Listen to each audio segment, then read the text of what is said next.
fans, and welcome to another edition of IPW Insider, the ongoing video series that brings you up to date on all IPW news and events. I'm your host and IPW commentator, Mark Franchise.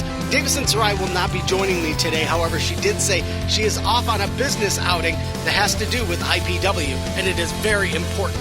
IPW Redemption happened live at the Paw Paw Performance Fieldhouse on September 4th. There were a lot of unresolved issues coming out of Grand Slam, and at Redemption we saw a lot of those issues continue without too many resolutions. The show started with the Black Diamond, Jack Price of the DTA, coming to the ring to address his fellow DTA member and what we now know his former friend, Adam Evan Wick. The Black Diamond stated his case, feeling that Adam Wick has revealed his true colors, saying that he will backstab anybody in the DTA for his own personal gain, even going so far as to mock Adam Wick for losing in the triple threat match for the Michiana title back at Grand Slam. Jack Price went on to point out that Adam Wick isn't even using DTA's theme music anymore, before potentially turning a very dangerous corner. The Black Diamond stated that he ultimately blames the leader of the DTA and IPW champion, Aaron Orion, for this mess, claiming that this is his house and he is not keeping it in proper order. Before Price could finish his thoughts, he was interrupted by the 1-2-3 kid of IPW, the Magic Man, Felix Morio. Fans have seen Felix on a literal roller coaster of wins and losses over the last few months, even picking up a huge pinfall victory over Aaron Orion at one point. The story of this night was about Jack Price working out his frustrations and taking those out on Felix Morio throughout the match, before ultimately getting the big win. It should be noted that Jack Price asked for his personal theme music to be used instead of the DTA theme, giving further proof of the growing divide between the Army members. There will definitely be some developments in that area moving forward. Next, we saw the leader of the Gold Team, the 24-karat Golden Lion, Jeremiah Goldmain, leading his team to ringside to address the Colonel of Clapping Cheeks, LaDon Sanders. Fans will recall that Goldmain offered his business services to Sanders back at Grand Slam, seemingly inviting him to join the Gold Team at that time. At Redemption, Goldmain said that he had an amazing opportunity for LaDon Sanders. The opportunity he was offering wound up being the chance to fight both Kyler Coleman and the mayor of Bogville, the Swamp Stomping Brutus Atwell, in a handicap match. The stipulation was simple. If Sanders would compete against the Gold Team, he could earn an opportunity that Goldmain said he would not want to pass up. The Colonel of Clapping Cheeks brought his unusual blend of mysterious herbs and spices with a huge bucket of heart, and while he showed flashes of brilliance, he ultimately fell victim to the numbers game, as so many before him have done to the Gold Team. After a brutal double-team finishing maneuver, the Gold Team's hands were raised in victory, but LaDon's dealings with the Gold Team were not over. While Sanders was still recovering from the beating he had just received, the 24-karat Lion slid into the ring and let him know that despite his loss, he had actually earned the opportunity that had been promised. Sanders looked confused, but did leave the ring with the Gold Team, and I'm still wondering what that opportunity is actually for. It seems to imply that he was offered the chance to join the Gold Team, but I don't think that was directly stated. What other kinds of opportunity could Goldmain possibly be offering him? As he decided to join the Gold Team, we were then joined by the cornerstone of IPW, Josh Raymond. Josh Raymond had the night of his career back at Fate of 8 when he defeated 3 top stars to win the IPW Championship, only to lose it at the next event to Aaron Orion in brutal fashion. Raymond was also decimated at Grand Slam where Vince Nothing and Greg Iron beat him down, leading to Raymond leaving the ring in disgust and without any explanations for what he wanted to do next with his career. Some of our worst-case fears became true as Josh Raymond addressed his fans and thanked them for supporting him throughout his 19-year career before saying that he felt it was time to hang up the boots for good. Heartfelt pleas could be heard from the crowd as nobody wanted to see Raymond retire. It was then that his old friend and protege, the very tan Terry Van Avery, came to ringside to object. Van Avery said that it's his responsibility as a friend to let Raymond know when he should hang it up, and he told Josh that this was not that night. He went further on to say that he had secured them a tag team title match later on that night, where they would face the undefeated and undisputed IPW tag champs Gracefully Chosen. Van Avery chose the right approach as Raymond changed his mind and agreed to take the match. Gracefully Chosen have proven themselves to be an unstoppable force, and one had to wonder if the team of Van Avery and Raymond could stand any chance against them, especially considered Raymond's frame of mind. Next, fans were treated to an IPW newcomer in Marco Modelo, who had the displeasure of facing the black-hearted bastard Jeremiah Nazareth. We last saw Nazareth brutalizing LaDon Sanders at the War on the Shore, where he used not one but 2 collapsible billy clubs to attack the Colonel. It has appeared recently that Nazareth has more interest in inflicting harm on people than in actually winning matches, as his motivation is clearly diabolical. His trend would continue on this night. After an impressive showing by Marco Modelo, Nazareth returned to form, using another collapsible billy club to assault Modelo and losing due to disqualification. The loss didn't seem to bother Nazareth in the least, as he circled ringside with a bloodthirsty grin, making references to getting revenge. I speak for a lot of IPW staff when I say that I'm not very comfortable with this guy in the current state of mind he's in. Next, we saw Jimmy Hype Shawan set to face Sean Tyler, a member of the disturbing and violent faction known as the Purge. Davison has made it no secret that she does not trust Shawan due to his history of assaulting referees, but he was facing a member of the Purge this night, and I wouldn't wish that on anybody myself. We cannot overstate the impact that the Purge has had in other federations, and I can confidently say, for Davison and myself, that we have major concerns about them potentially invading IPW in the future. Tyler demonstrated just why he is so feared and dangerous, but Shawan was able to put up an impressive fight, keeping things even throughout the match.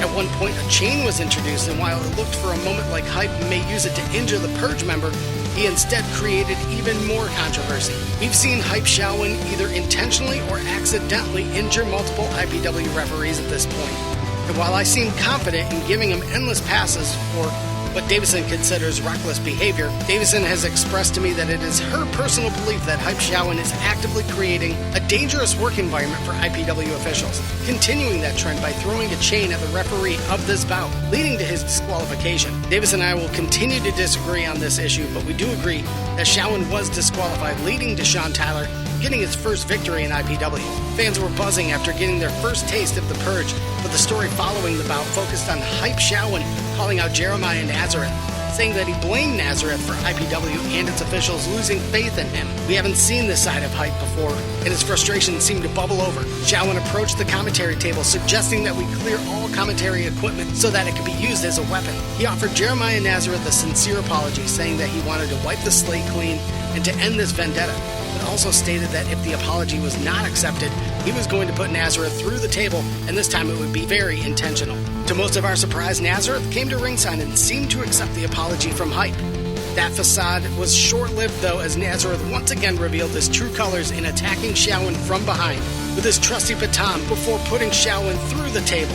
This egregious demonstration of violence still didn't satisfy Nazareth, as he got in the face of Shawan and could be heard saying that this was not over yet. After they cleared the ringside, our IPW camera crew caught up with Shawan in the locker room, where he made it very clear exactly how he was feeling, both physically and emotionally. I'll roll the footage now.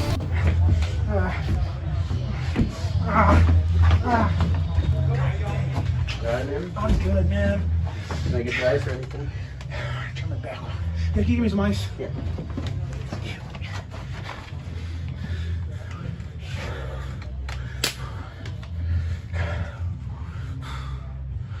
Jeremiah Nazareth. I guess we're gonna do it the hard way. I think we've all been hoping that this chapter of Shawan's career would come to an end, but it seems rather evident that his bad blood with Nazareth is nowhere near being finished. It remains to be seen whether he is a current or former member of the Death Threat Army, but Adam F. Wick then came to ringside to address the earlier words of the Black Diamond Jack Price. Wick made it clear that he was beyond upset after losing his shot at the Michiana title, which he essentially blamed on Jamal King.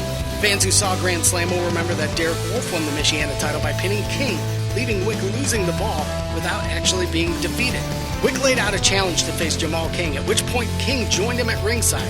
Jamal has stated before that he is only interested in one thing in IPW, and that's winning gold. Since Wick doesn't currently hold the title, King didn't see any reason he should accept the challenge, which would lead to a frustrated Adam Wick making an offer he would later regret. To secure the match, Adam Wick put his #1 contendership for the IPW Championship on the line, saying that Jamal King could have his title shot if Wick was unable to defeat him on this night. King agreed to the match, and these two men went to war. Fans, if you were not able to see Redemption live, you really need to go out of your way to see the replay on YouTube, as these men put on a violent clinic as they attempt to destroy one another. After back-and-forth action that could have seen either man leave with the victory, Adam Wick's earlier decision came back to bite him, as Jamal King defeated him and took the #1 contendership for the IPW title. Adam Wick has been on an unpredictable journey since early summer, where we saw him on an undefeated streak, leading to him being the #1 contender for both the Michiana and IPW titles, only to lose his opportunity for the Michiana title and to essentially give away his opportunity for the IPW title. We know that Wick already has anger issues, and when you consider the mounting tension between himself and the DTA, along with the embarrassing back-to-back losses, we have to wonder what's happening to the psyche of Adam Wick, what he might decide to do next.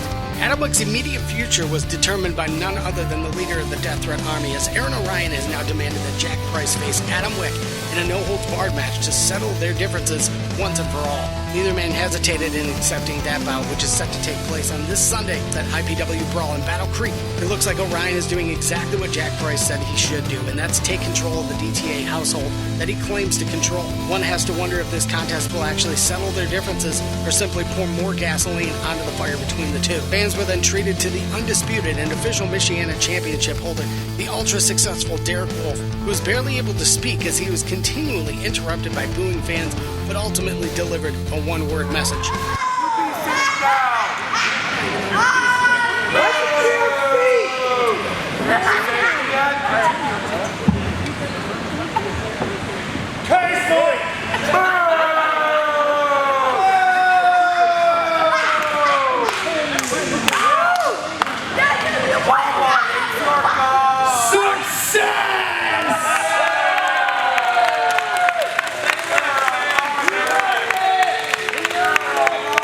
The Michiana champion then took an unscheduled trip to the commentary booth where he accompanied myself and Davison while calling the following bout a six-man match to determine the new number one contender for the Michiana title. The entrants into that six-man battle royal were Solo, Mikey Moore, the YouTube sensation and supposed influencer Forever Young, Aaron Kaiser, Jackson Shadows, and Just in Time. It was a combination of familiar and new faces to IPW, and the action was hot and heavy as one would expect. It seems that the fans were favoring Solo and Jackson Shadows throughout the bout, and they were ironically the last two remaining combatants. And of the final pairing, it was the familiar face who won out, as the ultra-impressive Solo was able to get the huge victory and become the new number one contender for the Michiana title. To wrestle Derek Wolf that night, however, before he would celebrate his victory, Wolf left the commentary booth and snuck up on Solo, hitting him with a low blow from behind. This led to the Michiana champion demanding that the bout begin immediately, resulting in Wolf hitting a massive closing bell and crushing the dreams of Solo within seconds. Solo has fought so hard for his position on the IPW roster, only to have his biggest opportunity stolen by a cheap shot from Derek Wolf. After the match, Derek Wolf continued his vendetta against me, which I still don't understand. He threw a basket of chips in my face, trying to humiliate me in front of my coworkers and IPW fans. This isn't the first time he's assaulted me, and frankly, I'm over it. I filmed a formal complaint with IPW management because I just need this to stop. I recorded a short prepared statement, presented a video to management stating my position. What's up? It's Mark Franchise from the IPW commentary team, and I'm making this video to IPW management in the hopes that we'll actually get some justice done for once. Now, I've been doing IPW commentary since early 2000. I try to stay impartial. Every match I call, I try to keep it right down the middle. I try to call it like I see it. Try not to take sides. Try not to favor anybody over the next, because I feel everybody deserves equal calling and equal treatment. But ever since May, Derek Wolf has, for some reason, decided that he wants to take his frustrations and his anger out and targeted me. I don't know why. It's actually caused him to make a ton of mistakes. He's been so focused on what I'm doing and what I'm saying that it's cost him title matches. It's cost him his place in the IPW Grand Prix tournament. I mean, I don't understand why it's my fault that things keep happening to him, or that he thinks that I'm disrespecting him. I never disrespected him right off the rip. Okay, he's been a guest on my podcast multiple times before, whether I invited him or not. He just found a way to make it on. But regardless, I've never had a problem with him personally. But for some reason, when we're at an IPW event, he's always targeting me. And this past IPW event at Redemption, he decided to get all sorts of pissed at me for no reason, yet again, to throw chips all over me. Now, luckily for him, I'm fine. It's not like I hurt or anything. But I just don't know what the guy's problem is. So I'm hoping IPW management can see this video and give him the night off, suspend him. I don't even give a trash anymore. Like, honestly, if he's going to keep doing this, suspend his ass for a freaking event. I don't give a crap.